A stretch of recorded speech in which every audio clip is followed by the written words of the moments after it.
ఆవిడ చూపు ఎక్కడ పడుతుందో అక్కడ పడిన ఉత్తర క్షణంలో ఇక అలా ఇలా ఉండదు, ఇక ఐశ్వర్యం.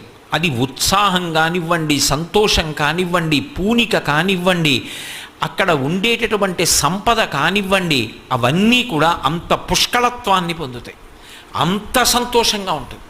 అందుకే ఆవిడ చూపులలోంచే అంతటి అనుగ్రహ ప్రసరణం చేసింది. అందుకే ఐశ్వర్యం ఎక్కడి నుంచి ఇస్తుంది అంటే ఆమె యొక్క చేతిలోంచి ఇస్తుంది అని చెప్పడం సాధ్యం కాదు. అందుకే లక్ష్మీ కటాక్షము అంటూ ఉంటారు.